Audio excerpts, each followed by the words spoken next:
پابندی ختم کی ہے اب اسلام آباد ہائی کورٹ نے، کیا کہنا چاہیں گے؟ پہلے یہ جو پابندی لگائی گئی تھی کیا یہ انصاف کے مطابق تھی، اور آپ کیا کہنا چاہیں گے؟ جی بالکل، جو پہلے پابندی پیمرا نے لگائی تھی وہ نہ تو آئین تو اس کی اجازت دیتا ہے، نہ جو قانون ہے پیمرا کا وہ اجازت دیتا ہے کہ اس قسم کی آپ پابندی لگائیں۔ یہ بات عدالت نے پچھلی بار جب ہیئرنگ ہوئی تھی اپنے آرڈر میں بھی لکھوائی تھی، اور پیمرا کو آج بلایا تھا کہ آپ بتائیں کس قانون کے تحت آپ نے لائیو اسپیچز جو ہیں عمران خان صاحب کی روکی ہیں۔ تو پہلے جب پروسیڈنگ شروع ہی ہوئی تو ان کے وکیل نے یہ کہہ دیا کہ ہم نے لائیو اسپیچ نہیں روکی، جس کا مطلب یہ ہے کہ انہوں نے مان لیا کہ ہمارا جو پہلا آرڈر تھا وہ بالکل غلط تھا اور بے بنیاد تھا اور غیر قانونی اور غیر آئینی تھا۔ اس کے بیسس پہ جج صاحب نے آج ڈسپوز آف کر دی ہے یہ پٹیشن، جس کا مطلب یہ ہے کہ اب وہ جو پابندی تھی وہ عمران خان کی اسپیچز پہ وہ اب ختم ہو گئی۔ سر آپ قانون دان ہے، کہ اس کے علاوہ سر اپنی قانونی رائے دیجیے گا کہ خان صاحب پہ جو انسداد دہشت گردی کا کیس چل رہا ہے اس کی کیا، اس پہ تھوڑا سا بتائیں گے؟ دیکھیں وہ تو بالکل ہی، وہ تو میرا خیال ہے آپ کو قانون دان ہونے کی بھی ضرورت نہیں ہے،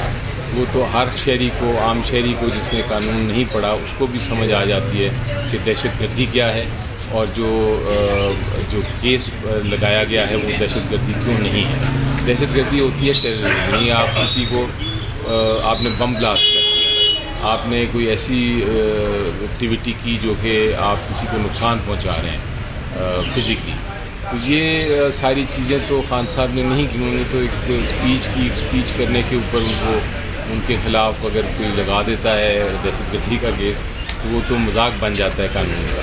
تو میری نظر میں بالکل بے بنیاد کیس ہے، وہ ختم ہو جائے گا۔ اسلام آباد ہائی کورٹ کا 5 رکنی بینچ بھی ایک کیس کی سماعت کر رہے ہیں عمران خان صاحب، جب حامد خان صاحب وہ کر رہے ہیں پیروی، اس پہ کیا کہیں گے؟ اس کی کیا قانونی پہلو ہے؟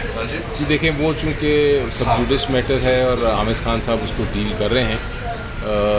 وہ کنٹیمپٹ پروسیڈنگز چل رہی ہیں، میں ان کے اوپر زیادہ کامنٹ نہیں کر سکتا میرٹس پہ، لیکن کنٹیمپٹ پروسیڈنگز یہ ہوتی ہیں جب عدالت سمجھے کہ عدالت کی یا انسٹیٹیوشن کی یا کسی جج کی توہین ہوئی ہے اور ان کی جو عزت ہے اس کو نقصان پہنچانے کی کوشش کی گئی ہے، تو عدالت پہ نوٹس دیتا ہے، نوٹس کے بعد سنتا ہے کہ کیا موقف ہے دوسری سائڈ کا، اور اس کے بعد فیصلہ کرتا ہے کہ ہم نے آگے کارروائی چلانی ہے کہ نہیں۔ تو ابھی تو یہ انیشیل سٹیجز پہ ہے۔ آپ کو یاد ہوگا لاسٹ ٹائم ایک رپلائی فائل کی گئی تھی عمران خان صاحب کی طرف سے، ان کے وکلا کی طرف سے، جو کہ عدالت اس پہ مطمئن نہیں تھی، اور اس کے بعد عدالت نے پھر یہ کہا کہ آپ دوبارہ سے رسپانس فائل کریں، رپلائی فائل کریں، جواب دیں۔ وہ جواب جو ہے وہ دیکھیں گے کہ کیا جواب ہے، اس کے بیسس پہ پھر آگے عدالت یہاں کارروائی ختم کر دے گی یا اس کو آگے چلائے گی۔ آخری سر سوال یہ ہے کہ خان صاحب پہ وہ حکومت مختلف کیسز کر رہی ہے نااہل کرنے کے لیے، سائڈ لائن مائنس کرنے کے لیے، کوئی ایسا کیس ہے جس میں خان صاحب کو ٹف ٹائم مل سکتا ہے، مشکل ہو سکتی ہے؟ جی دیکھیں، جب آپ سیاسی جنگ ہار جائیں پھر آپ قانونی جنگ لڑنے کی کوشش کرتے ہیں،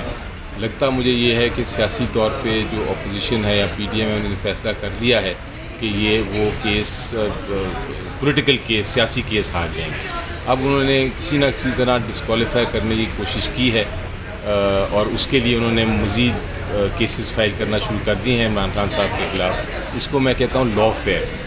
اب یہ جو کیسز ہیں ان کی اگر آپ نوعیت دیکھیں اور ان کی اگر آپ میرٹس دیکھیں تو ان میں کوئی حقیقت نہیں، جس طرح میں نے ابھی دہشت گردی کے کیس کی بات کی، تو مجھے نہیں لگتا کہ کوئی ایسا سیریس کیس ہے جس کے اندر نااہلی ہو سکتی ہے، لیکن وہ سیاست اپنی چلا رہے ہیں قانون کے ذریعے، جو کہ مجھے جائز نہیں لگتا۔